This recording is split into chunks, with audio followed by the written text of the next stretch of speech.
How's it, everybody? Welcome to our 6th episode of the Non-Fungibles. I'm McMahon, your co-host, and it's been such an exciting time in the ecosystem, in the space. I think with Elon buying Twitter, it's only going to accelerate Web3 and the ability to use crypto to make payments and all types of good things that he's got coming with the blue tick verification. And this show is aimed at arming you with all of this new knowledge, this information, so that you can go out and thrive in this new world, so you can be educated and informed how to make better decisions. First, we're going to go down the rabbit hole with Lebo and look at something really exciting, the Cyberkongz coming back to Africa, in Africa Rare, Ubuntuland, and them entering Africa's first metaverse, all the way going into some of the news around Reddit and how they onboarded 3 million users without them even knowing that they were buying an NFT, and then finally discussing Cathie Wood and what she's doing in the space and how she's investing back in the ecosystem, which is a good sign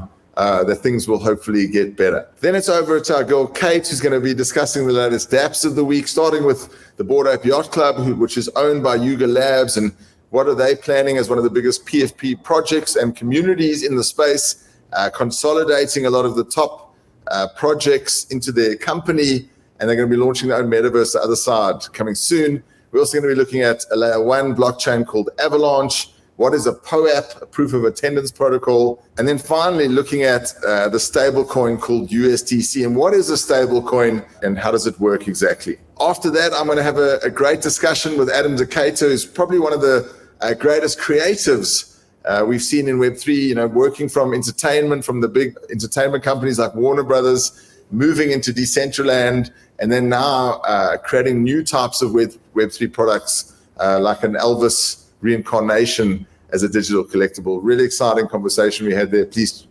stay tuned to check that out. Then we're going to be going back to Lebo for what the NFT and discussing some of these new terms that we don't really understand. What does flipping mean?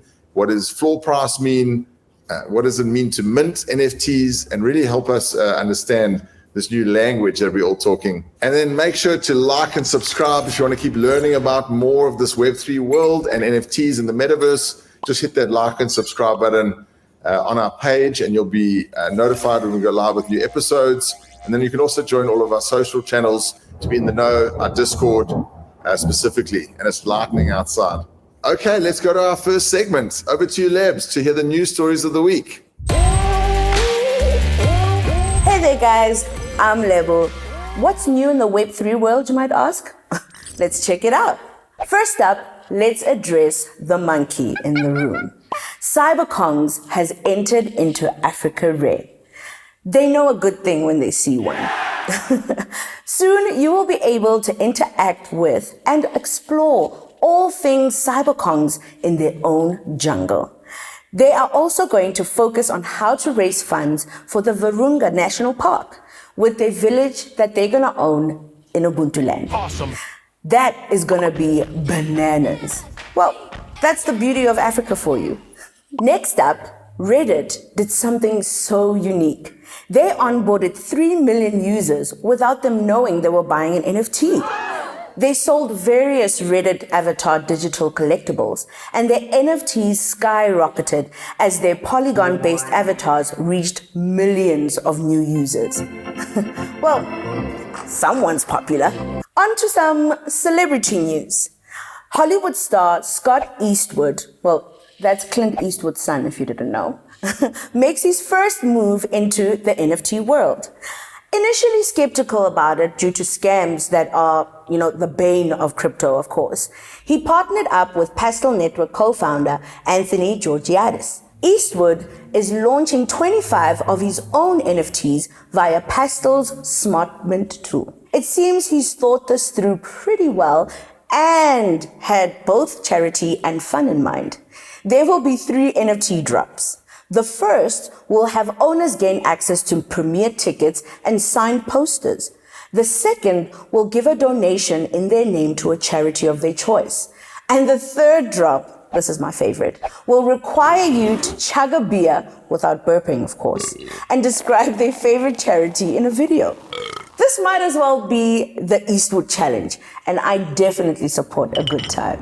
Finally, some good news from one of our friends and a force of nature we admire so much, Cathie Wood.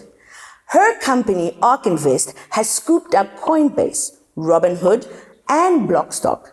Earlier this year, they bought a few shares, and as of Monday last week, they purchased 10,880 more in Coinbase for its FinTech Innovation Fund. Wow. While the humble value of this stock sits at $722,000, it brought ARK Invest's holdings of Coinbase shares up to $61.2 million, sitting as 8% of the fund's weight, making Coin the third largest asset in the portfolio behind Shopify and Block. Not bad for a Monday morning, I'd say. And that's all I have for you this week, folks. Kate, what's good? Hi there, my name's Kate, and you know the drill. Take a sippy from Mississippi. The first dApp we're going to look at is a mega monkey in the NFT world, the Bored Ape Yacht Club, which is misleading because I thought it was something to do with maritime simian exclusivity. It's essentially monkey JPEGs. It's essentially a collection of 10,000 iterations of Bored Apes, and they're wearing certain items of clothing, smoking a fat doobie, or wearing an expression that is very relatable after a rough day. They're particularly popular with celebrities like Serena Williams, Snoop Dogg, Paris Hilton, Justin Bieber, Jimmy Fallon, and Seth Green. Essentially anyone who's famous that people either love or hate. And while most of us can't fork out a $6 figure for one of these Bored Apes, you can get involved still because they are actually going into the gaming world where you can play to earn. Onto something new, we have Avalanche. Avalanche is a decentralized open source proof of stake blockchain with a smart contract functionality. AVAX is the native cryptocurrency of the platform. The Avalanche Foundation has launched Avalanche Multiverse. Wait, how many fingers was it? That's what she said. So this Avalanche Multiverse is worth $290 million, which equates to about up to 4 million AVAX. And this incentive program is focused on driving the adoption and growth of its novel subnet functionality, enabling a rich ecosystem of scalable app-specific blockchains. What's a subnet? Subnets enable anyone to easily create powerful, reliable, and secure permissioned or permissionless networks with custom implementations. Think of it like a blockchain of blockchains. Next up, we've got something called POAP, which I think is a very cool street name for the next pope. Hey yo, POAP! Bless you, my child! POAP is a new way of keeping a reliable record of life experiences. Each time they take part in an event, POAP collectors get a unique badge that is supported by a cryptographic record. These badges are NFTs and allows event organizers to better engage with audiences and providing a customized experience. Users can generate their own POAP collections to prove the places they've been to and earn bragging rights. Right. And let's face it, people brag all the time. No, darling, I do my grocery shopping before payday to avoid the bourgeois masses. Getting back on track. Have you heard of something called USD Coin? Nope. Now, what USD Coin is a digital stable coin which is pegged to the United States dollar. USD Coin is managed by a consortium called Center. Stablecoins such as USDC are integral to the cryptocurrency ecosystem as they bridge the traditional finance and digital assets markets. Fiat currencies can be converted into USDC on crypto exchanges for use in crypto trading, lending, and borrowing, and to gain access to decentralized applications. So essentially, one USDC will equate to $1 US. The stablecoin is natively supported across multiple blockchains such as Ethereum, Solana, and Algorand. I can imagine in a bear market people just saying, "How low can I go?" That's all from me. Let's head over to McMahon. How's it, everybody? Welcome to the interview segment of today's show, and I've got a very special guest with us here today, Adam De Cata, who serves as the CEO of NFT Tech. And he's had an amazing career already, very involved in branding and content and entertainment, all the way from starting off at Warner Brothers, where he focused on global licensing agreements, including the Harry Potter franchise, And then, joining blockchain, decentralized metaverse like Decentraland, looking at how to create partnerships at Decentraland as the head of partnerships. He was also the founder of Run It Wild, an award-winning NFT studio. And we're going to talk about some of those awards that has now been acquired by NFT Tech. And he's just an all-round Web3 strategist and adopter and expert. And we're so lucky to have him on the show. So let me give a big round of applause for Adam De Cata. Thanks for joining us, Adam, on the Non-Fungibles. It's, I always feel like those type of introductions make my my ego increases by the second that I hear you speak, Mick. But it's been a journey, definitely, and it's good to be here and talk a little bit about Web3. It's actually, it's quite interesting, but it's amazing what you've done. When you hear it just in a few minutes, it's taking years of time, just wrapping it up in a short space of time. Do you want to tell us about how you started and how you got into this from Warner Brothers all the way to today? My background is relatively diverse, but sort of stems from one moment in time where I was working at Warner Brothers in the consumer products division out of Australia. And I remember seeing this, there was a Superman movie that was released by DC Comics, and, it was a movie that probably didn't meet expectations by most fans. But at the same time, the S Shield still, incorporated so many different ethoses. Like the core of it as a fan, the S Shield, sort of symbolized empowerment. And no matter if you had a poor film release, there was this multifaceted approach around the IP itself, where people could still fall in love with the comics, or they could still fall in love with other TV shows that sort of highlighted Superman, or how it meant to them in their lives. And my time at Warner Brothers, it was interesting. I started as an intern. I was still at college or university, and I paused my final year and went part-time so that I could continue to extend what was then a free internship. I ended up spending a few years at Warner Brothers before going out on my own. And I looked at management consulting around entertainment IP and how that would enter the digital realm. And that was probably at the start of 2012. And, I was working across music and entertainment IP. And, it's just full on. So it took about 3 or 4 months for me to sort of ease into that break. Yeah, I was trying to find something that just wasn't what I was doing for the past decade. And, I'd been far from a day trader in crypto, but fortunate enough that a lot of my friends were pretty tech heavy in their lives. And we were messing around with Bitcoin when it was like 30 to 40 US dollars.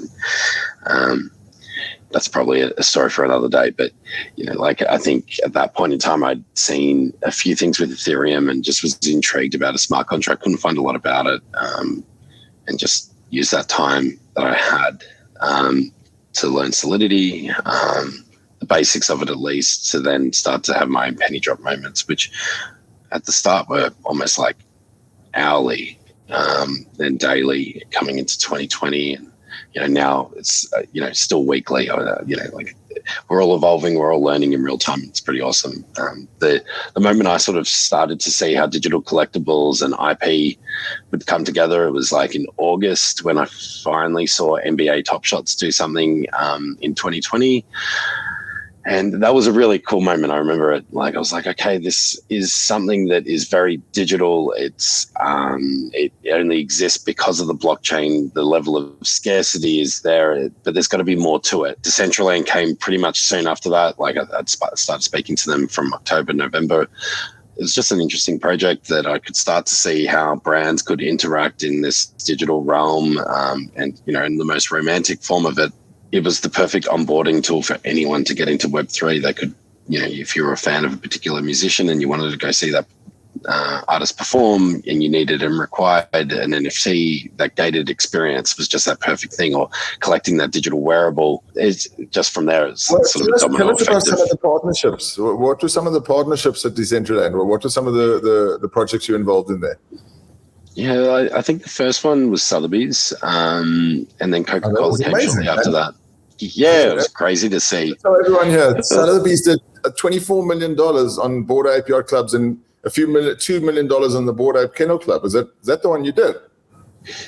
Even before that. So they launched their virtual experience. I remember, at the time with Michael and the team from Sotheby's, kudos to them because they were willing to sort of take that leap of faith into what may be NFTs and, crypto art, I think it was called back then. But they came, they were talking about a few things and we worked out ways that they could sort of enter the space. And the initial sort of brief that they were really wanting to lean in on was, here's this Bond Street gallery based in the UK, we're a 250-year-old auction house. Here's the floor plans, like make it as it was or as it is, right down to the scale. And we're like, okay, but you can push things in a virtual environment, that you're not bound by engineering reports. That was a really amazing moment because I'd been speaking to them about how they could explore the escapism of Web3 and, IP like Bored Ape. And, they should really enter with no boundaries. And before you knew it, you had this really, floor plan, one-to-one scale building that they didn't want to move on. And then, the apes took over and you walked in and there was a swamp, so it was really cool to sort of see it. Yeah. Yeah. So to see a brand evolve and learn in real time over a couple of months about how they could push their brand, how they could connect to a current audience or crypto natives, was really, really cool to see. The same for even Coca-Cola. It was crazy at the time. I had a front row seat to any brand that was entering the space. And, I don't take that for granted. It was really cool and interesting to see all walks of life from any IP come in and want to just understand what an NFT was, what it may mean for their business and how Decentraland could fill that, that opportunity for them. And, it was really, really cool to be able to push the boundaries with something like that for Friendship Day, where people, to commemorate their first NFT sale that was on OpenSea, you sort of walked into this oversized Coke can that was 4 floors high and you entered through the bottom, made your way to the top by swimming through the can. And then on the top, there was a rooftop-like party and, people could collect their T-shirts. And,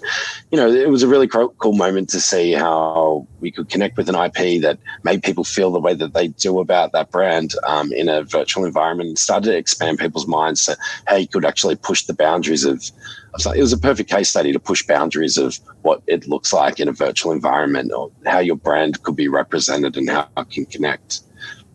So cool, man. And I also, you carried on that theme with the Australian Open. You made it like a tennis ball. Yeah, there was.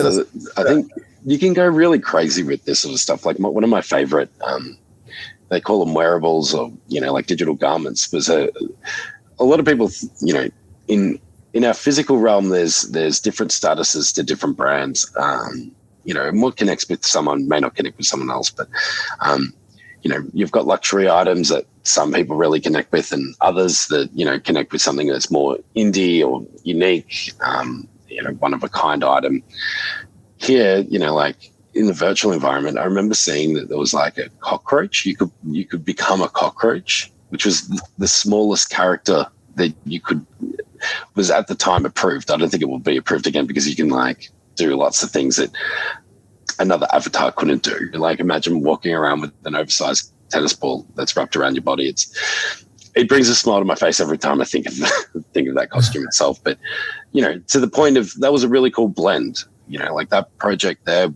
Run It Wild as a studio developed the NFTs, which is where the award-winning status came from. We won a bronze lion for Cannes Festival for that project itself, which was connecting real-time data to, the blockchain itself, which is really cool. So there's 6,776 tiles on the court, and every match-winning point we could register the last legal bounce in the court that then would update these particular NFTs in real time. So, the next project, installment of that project launches in December. Really looking forward to how that's evolved and what that means to the end holder as well. But the virtual environment had a Rod Laver Arena, which is the main tennis court there, and other sort of games that you could do treasure hunts with. And, I think there's just some really cool elements. We had like live broadcast streams coming through.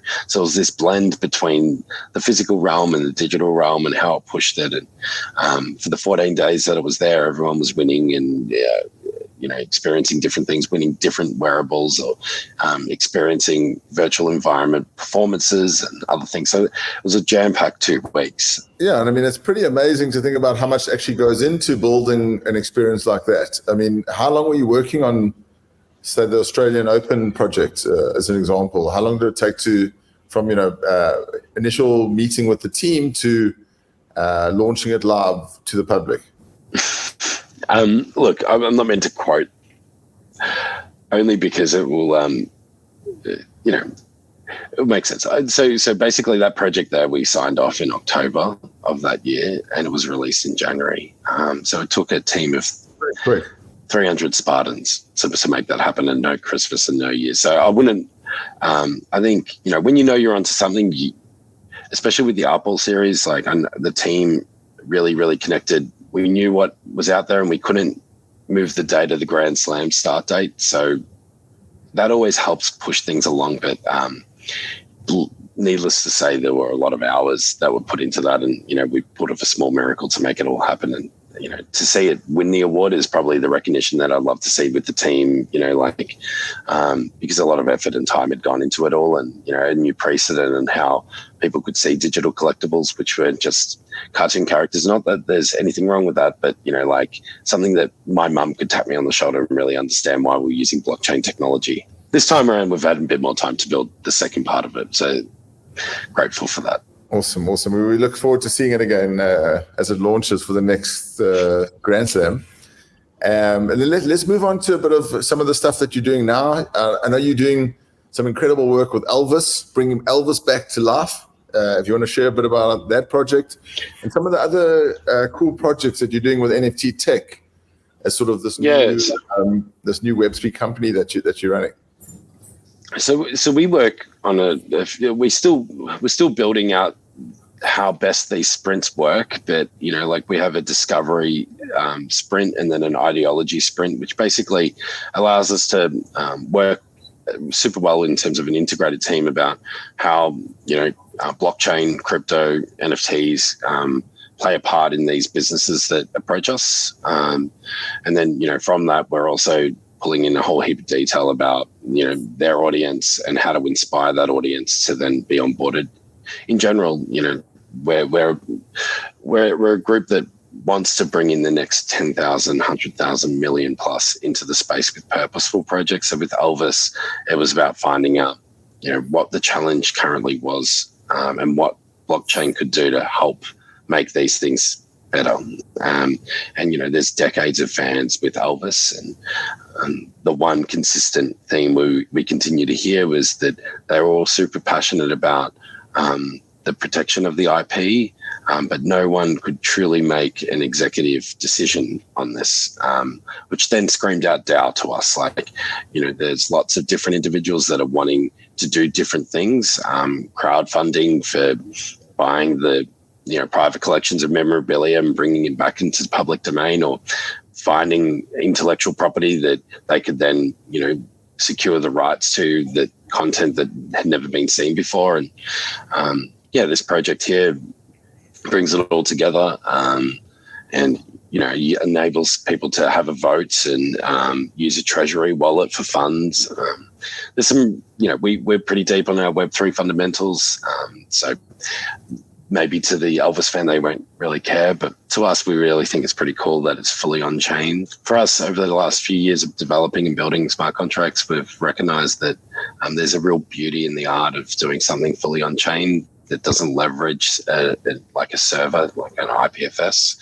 And, like this Elvis NFT is built fully on chain. So it's based on the 1968 comeback special. You might recognize it with the light bulbs, Mick. And, at the time, that was like Elvis's first path into his own creative control. So it kind of symbolized something really important to us about then, okay, well, this should be his first NFT collection, which is sort of this founding group, these founding members of what we call the Legacy Council. So that sounds really exciting. So you're building it on Ethereum. You're not using a layer 2 solution or something like that. It's going to be on ETH, the Elvis On NFTs. ETH. And then On ETH. Secondly, I've heard you talk about digital collectibles. Will the user know they're NFTs, or are you doing like a similar sort of communication like Reddit did now, where they didn't call them NFTs for the Reddit avatars, and they onboarded 3 million people, into their Reddit platform, into blockchain, purchasing these NFTs, where they didn't actually realize they were purchasing NFTs. They just called them digital collectibles. Believe it or not, there is mentions of it in the light paper, but the front facing is all around the purpose of it. So it doesn't need to include NFTs, and it doesn't, in terms of the forward facing part. That's why even the on chain sort of stuff doesn't really. It features in a light paper, but to the naked eye, you're not going to know anything other than the fact that you need a digital wallet to be able to buy it. But we're doing a full white glove service where any Elvis fan can learn how to set up a wallet. There's an Elvis Academy, so it's all around security. We do this with all our projects. We've partnered with great companies like Collective Shift, and we're looking at others, and we're exploring how best we can do these things so that we can do justice to onboarding. One of the things that I noticed over the last few years is that NFTs is an amazing onboarding tool to just crypto in general.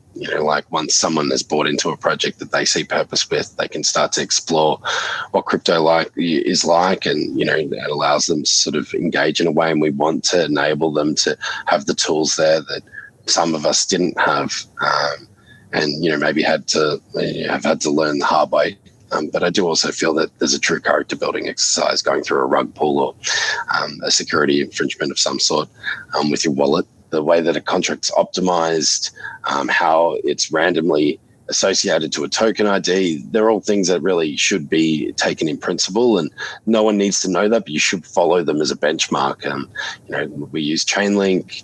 We've used that for the last year and a bit on different projects that we work with, which randomly verify everything. So there's no human fingerprint. There's no way we could have associated a tile with a particular unique art ball. I think that there's some beauty. There's definitely beauty in it, but I think in time, they're the things that will really matter. As long as there's provenance and as long as the smart contract on whatever blockchain exists, that's the point of the digital ownership. So, we're big into Ethereum. We're fans of layer 2. Like Polygon and Immutable has its own benefits if you're in a gaming. Yeah, no, it's really exciting. I think the whole industry literally shifts every couple of months. With a different sort of strategy. It was only Web3 only, and now then it became, how do we onboard the Web2 users? Then it became Web 2.5. Now it's layer 2s are becoming the new narrative, and now we even talk about layer 3 as the next big thing that's coming. So, what's exciting you in the next couple of months? Say from October till December, what are you excited about? Because after that, we don't know where it's going to go. I usually get a question about what do you see it in 5 years, and I sort of throw up my hands and walk out because who knows? But look, I think building in real time, it can be daunting. That could be in a virtual environment, or it could be in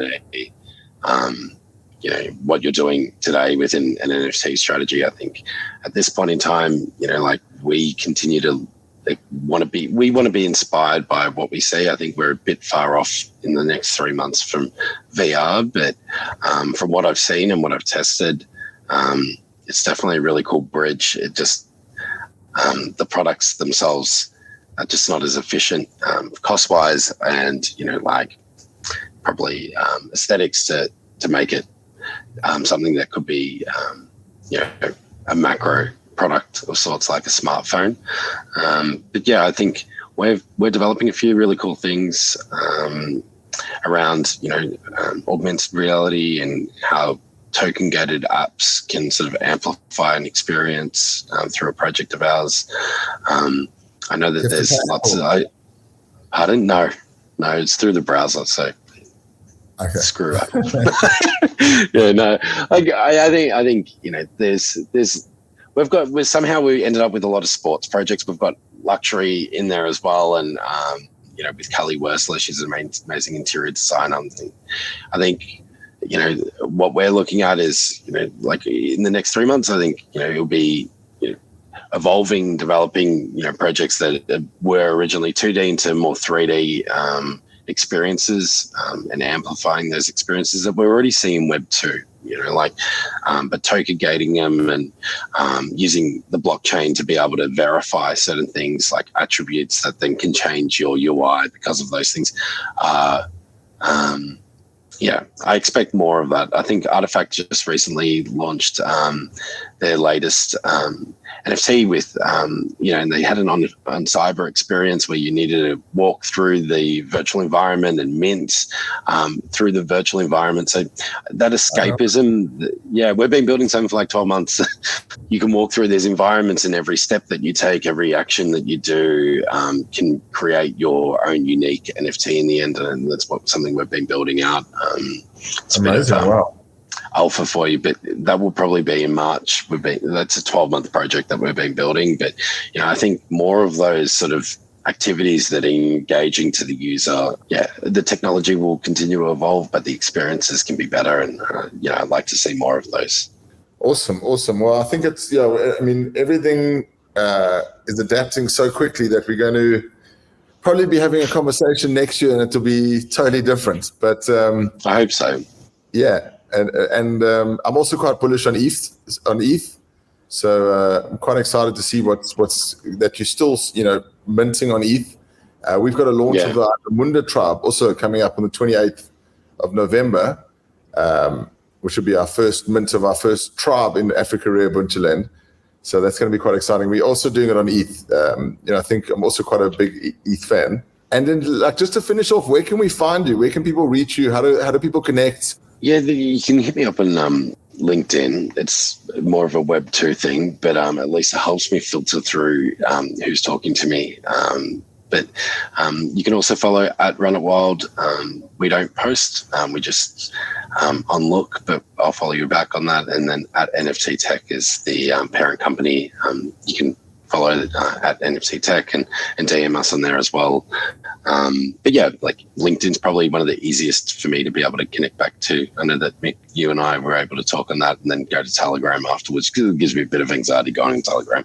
But I think at this point, LinkedIn's probably the best way to sort of contact me, and I can connect you with the rest of the team. But I'm glad to hear that you ended up doing it in Ethereum. There's been so many different discussions with different brands, with the obvious challenges around the eco side of it, even though we were talking about how that would play into the merge and by being a foundation that's a non-for-profit, but we made that primary sale and the secondary be covered by carbon credits and the Elvis project. We ended up buying, we worked with Curist, and we ended up buying like 10,000 trees in a forest in Sweden that was named the Elvis Forest as part of the project. Amazing. Yeah, so there's lots of different things that we look at and explore in terms of risk management, but I don't think you need to do that now, considering where ETH is at. So thanks so much, Adam. That was a lot of fun, man. Enjoy Dubai, Thanks, and we'll catch up soon. See you on the other side. So the metaverse is legit growing by the day. And because there is so much happening all the time, here's some lingo you may hear in the metaverse streets. All right, so the first one we're going to do is mint. The meaning of mint is to produce for the first time. It also means cool in Aussie slang. They're industrious with their lingo, but it's fine. In the NFT world, minting refers to the creation of a new NFT, where you mint it on the blockchain and bring it into digital life. So the second one we're going to do is called secondary market. So after an NFT is minted, it can be sold or purchased on the secondary marketplace, such as OpenSea or Rarible. So the next one we're going to do for you is called floor sweeping. While it's also Cinderella's coping mechanism for a lot of things, floor sweeping refers to someone or a group of people who keep buying the NFTs which are listed at the lowest price. You can always see people in the different NFT projects on Discord channels screaming, "Sweep the floor!"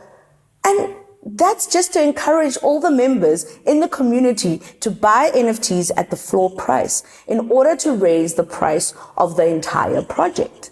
Who knew? The last one we have for you today is called flipping. While flipping can mean a lot of things in life, flipping here refers to buying items at a low price and selling them quickly for a profit. So flipping is gaining popularity in the NFT space, where people buy and sell NFTs to make a quick profit, especially during the early stages of the projects when they are at high demand. Well, that's all from me, fam. Let's cross over to Kate with what went down this week on the TikTok while y'all were sleeping. So in this section, we usually do a whole mashup of TikTok videos, but considering we've had quite a few comments on our video so far, I thought let's do a mean tweets or comments of TikTok, also some nice ones as well. It's a working title. By the way, just to disclaim, I am not hating on anyone here. This section is purely meant for lols, gags, and just making fun of people and myself in general. Let's just have fun. So let's start off with a positive one. I recently plugged that Africa Rare is creating our own line of merch. Hats, shirts, lanyards, stickers. Got such a lovely comment from this one lady saying how excited she was. So yeah, I mean, spread the love. It's wonderful. Now, I'm sure everyone is sick of this sound, and I am as well at this point, but this round with the whole Negroni Spagliato Prosecco has been making the rounds, and of course I did it with my dear friend.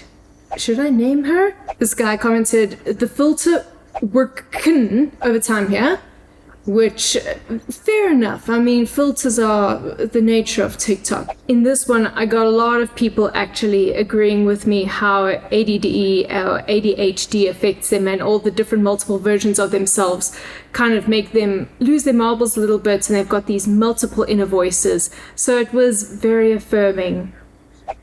You're my people. This is probably the least intelligent thing that has ever been posted in this app. Thank you. I must say, one of the best things is when you post something and two people just go at each other and they have a whole debate and you just kind of sit there like... So yeah, TikTok, it's a weird, wonderful, wild place. If you want to get involved, please give us a follow. And if you comment, I probably will comment back unless I forget, don't feel like it, or will say something that could get me fired. Once again, folks, it's my favorite part of the show. It's time again for us to share the NFT love. And the winners of the Discord raffle are in. Drum roll, please. Congratulations to all our winners and thank you for participating. Each of you will be receiving an allow list roll. If you want to get involved and win, do yourself a favor, go join our Discord and you could strike it lucky by simply joining. If you don't know how, go on to episode 3 and we got you. Ciao. And there we have it. Hope you enjoyed this next episode, and we, got to discuss a lot of cool dApps and terminology. And the interview with Adam was just special, learning from such a great creative mind. I can't wait to see what the next Australian Opium is going to look like in Decentraland, and to get my Elvis NFTs. Stay safe out there. Make sure to like and subscribe our page, and let's future-proof Africa together. I'm Mick Man. Cheers.